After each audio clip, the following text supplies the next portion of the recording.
Hello and welcome. We're gonna do a bot lane highlight here. This time we are on red side. This is the second game of Potter Valley High School's Bearcat Hive League of Legends team playing Rancho Bueno Vista High School. And again, we're starting off today. We're going to be following our ADC and support, because they had a pretty fabulous game here. And we're starting again with a 5-man invade here bot lane. We have it once again. Cooper is our jungler on Warwick. George is playing Darius in the top lane. Elvis is on Vex in mid, and John is on Tristana at ADC or attack damage carry, and our support is Logan on Senna. We're hiding out here in Tri-Bush, seeing if we can catch anyone. It looks like we might get some bait here. Opening shot, good opening. Almost got them, but Yumi was able to hop onto Caitlyn, and they get away. So we're gonna see if we can get anything else. It's time for our solo laners to head back to their lanes to pick up some CS. It looks like the Rancho Buena Vista, their jungler is going to start on their blue side, so we might actually get, once again, start off with the Baron still here. Our bot lane is doing what we're calling leashing, so either top or bot usually leashes for the jungler, where they help them sort of work down the hit points on that first jungle camp so you can get started. And you'll see that now our jungler has level 2, as John, our ADC, comes back in the lane. And we're going to try to start something, but it looks like mostly they trade out. Logan does a good job healing up Cooper as Cooper heads back into the jungle.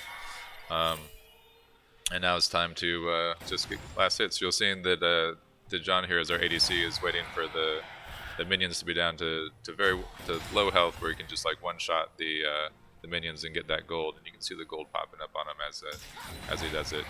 And this is kind of the life of the laner, is to try to get as much gold as possible, and to do that they have to have the last hit on a minion. If they mess up and let say a minion get that last hit, they won't get any money for it. They'll still get the experience, but no money. So the beginning part of the game is sort of a dance between trying to kill that.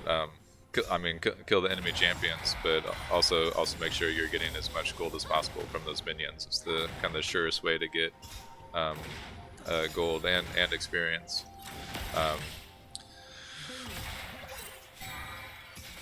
So anyways, so here we go. So he's actually doing a really good job here of getting those last hits. He's at John is at 14 CS.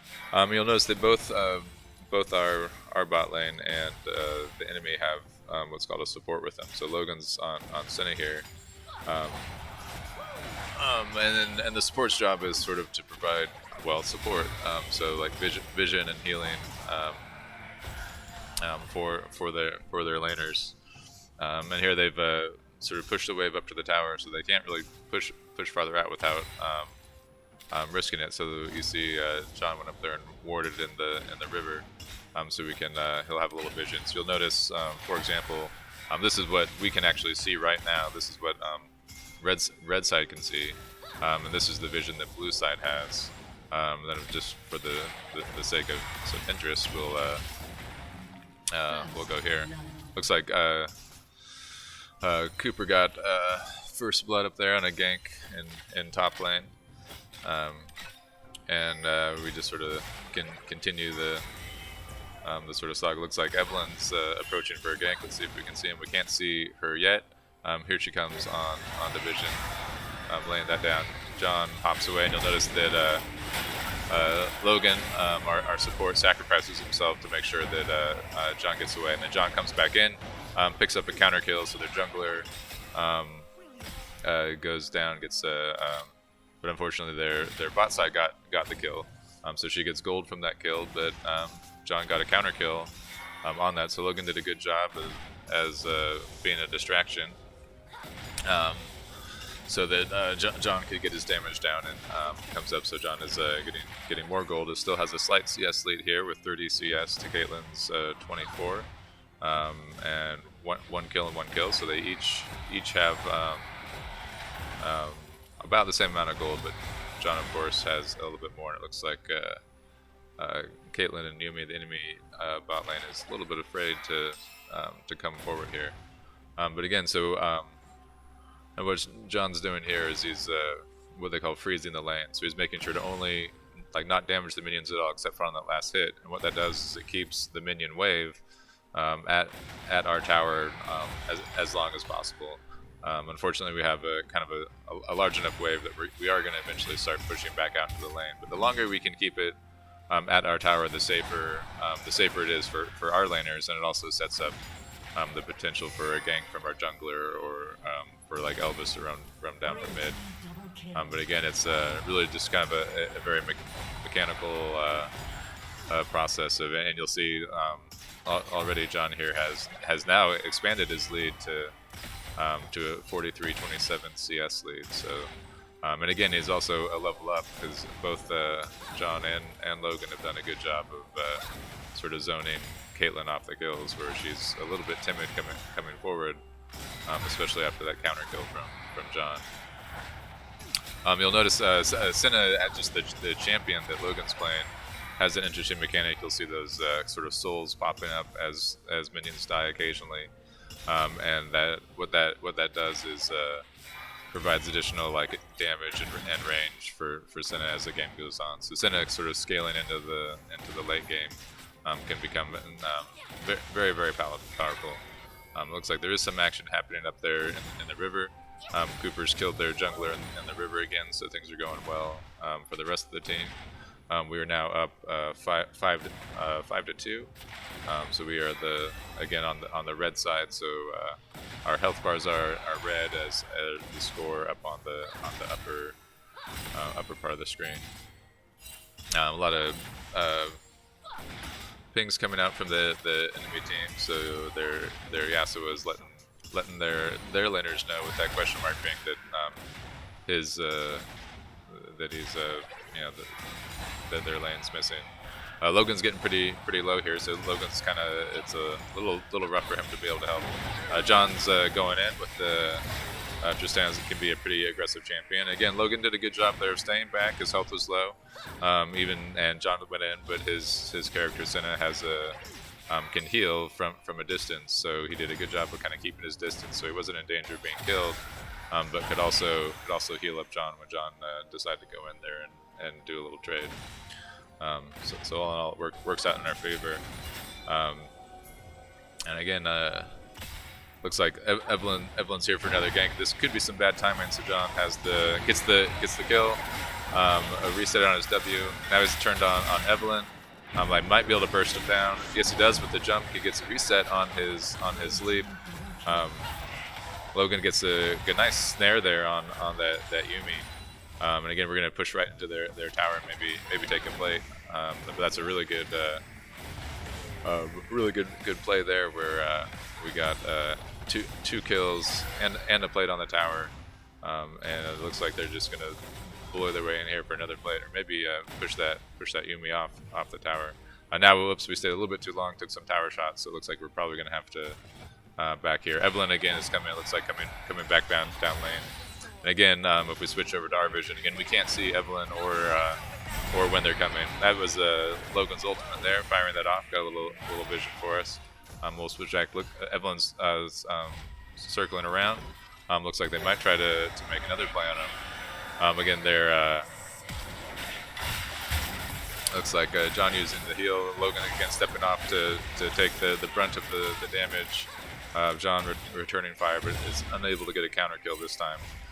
So a little bit of an overstay there, but sometimes when you have a pretty solid lead, it's a good idea to sort of push your advantage and cause some pressure. So because Evelyn had to come down to bot lane because of the additional pressure, looks like our jungler is going to be able to take Rift Herald and get a free Rift Herald out of the deal. So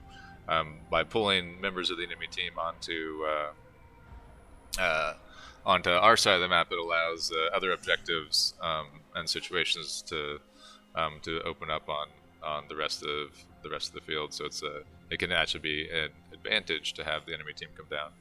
Looks like John's heading back out here. He's has 3 kills, no deaths, and still a pretty hefty CS lead. And he actually has a pre-10-minute mythic item there, his Gale Force, which will make him even stronger. So you'll notice that enemy Caitlyn only has about half of that item, whereas John has a full mythic item. So he's going to be doing more damage in fights. So this is where he can really start to sort of snowball his lead. And again, we dropped our red ward there in the tri-bush, so you'll notice that even though the enemy has a ward there, if we switch our view, you'll see that red ward cancels out the enemy's vision in there. They can see that there's a red ward there, but they can't see any vision, so the red ward will both deny vision and it'll show the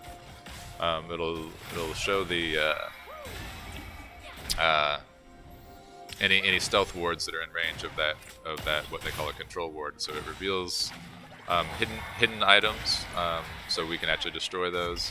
But it also denies vision from the enemy team if they don't also have the control ward there.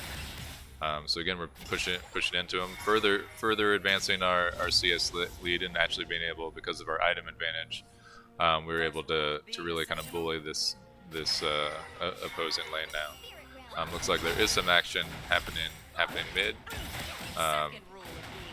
Our jungler's picked up another kill. Oh, John's going in with the jump. He has the bomb placed on Caitlyn. And what that does is, so Tristana as a champion, one of her abilities is she can leap and it does damage when she lands, and then that she can place a bomb on a champion or minion, and after 4 auto attacks on that bomb, it'll explode. It'll explode after a period of time, but if you hit four times on it before it explodes, it'll do quite a deal of additional damage, as well as splash damage to enemies around it. And you'll see we actually have some really good vision here on the map, so we have vision of almost the entire river because of those control wards. So we have control wards from John, Logan, and Cooper in the jungle, so we can actually take the jungle fairly easily. And you'll notice the blue side, they haven't, partly because of our pressure, haven't been able to extend out and get their vision. So they have no vision of what's going on here, so they don't know that we have a lot of people here. We have so it just a massive fight. And again, a lot of that came because of their lack of vision. They were just going up to check, and then when they went to check, they got sort of a whole mouthful of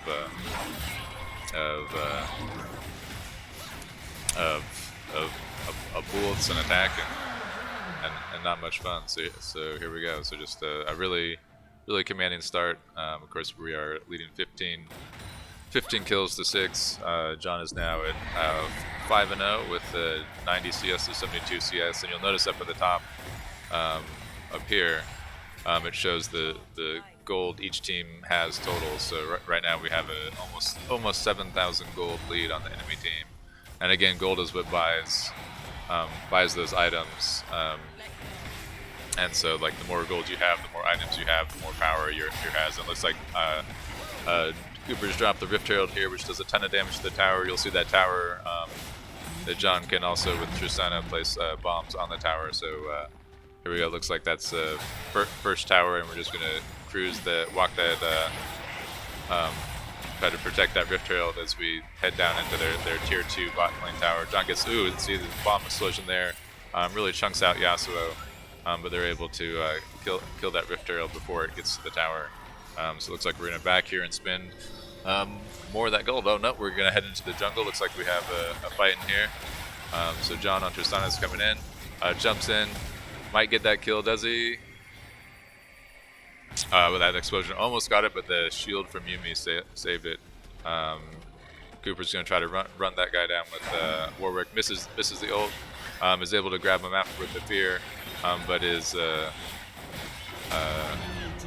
so Cooper gets the enemy Evelyn, and then finishes off their support Yumi. And that Yumi support champion is a fairly interesting. Has a very different mechanic than other champions, where it can Yumi can actually, and that's the little cat character that the enemy support is playing.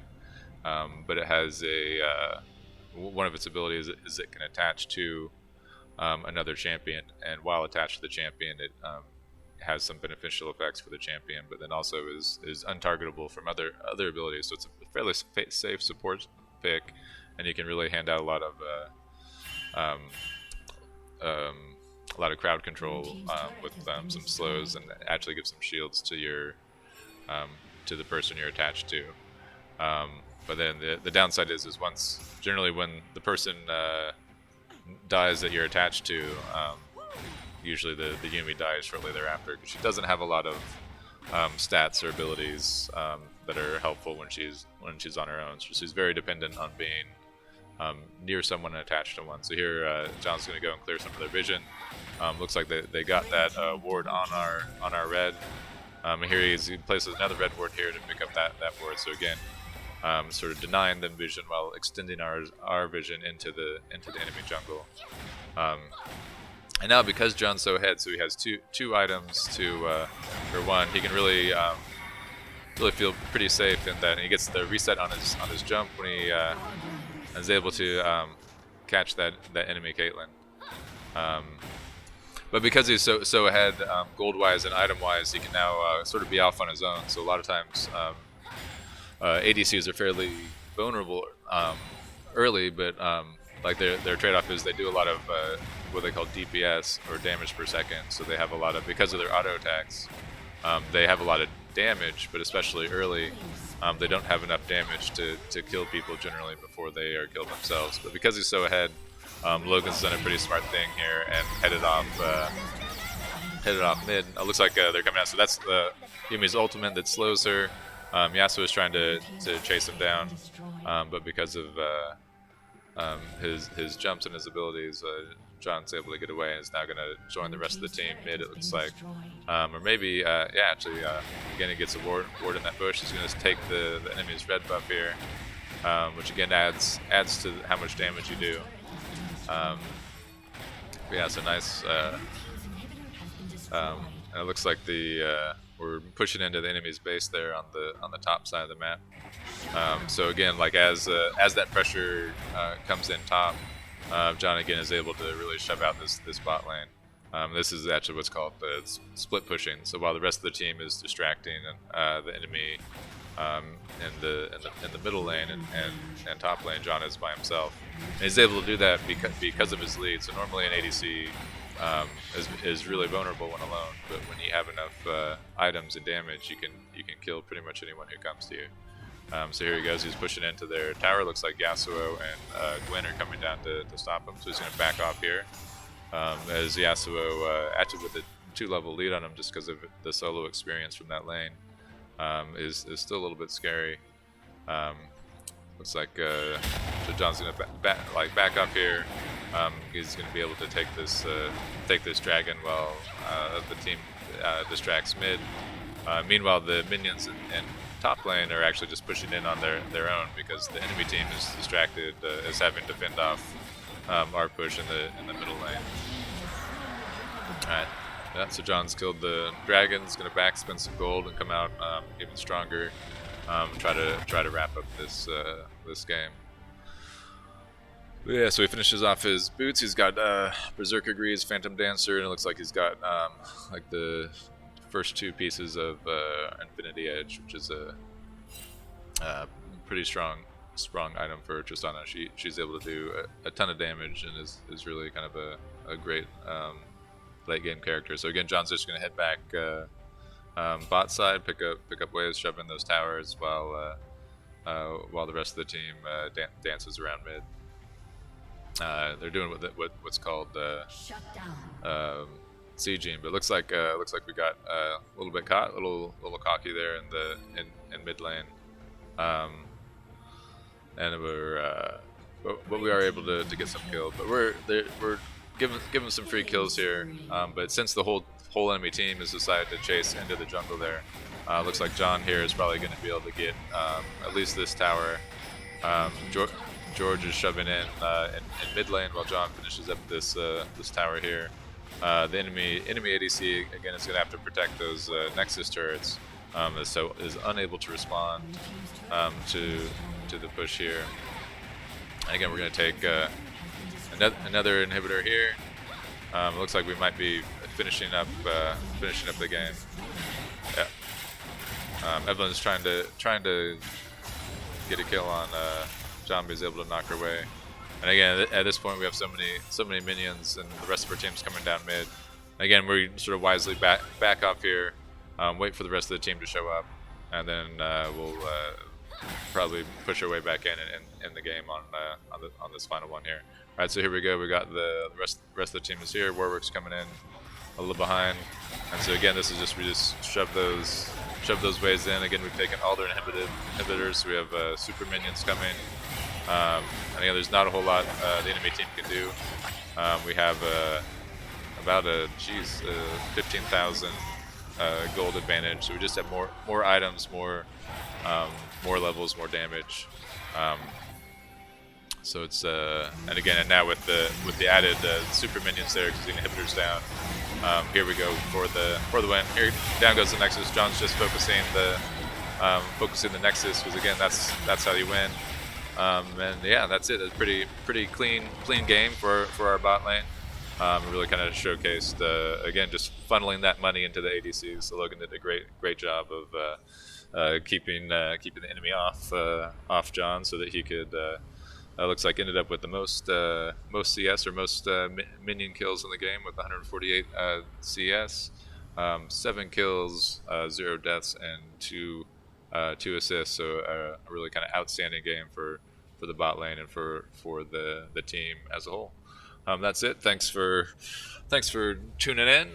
Just a reminder, we play our games on Tuesday evenings at 4:30. We live stream those games. Usually we just throw it in directed mode and let the game. So we're live streaming the games Tuesdays at 4:30, and I think that goes through the beginning of April, and may extend farther if we make playoffs. But yeah, this is our first season in League of Legends, so stay tuned.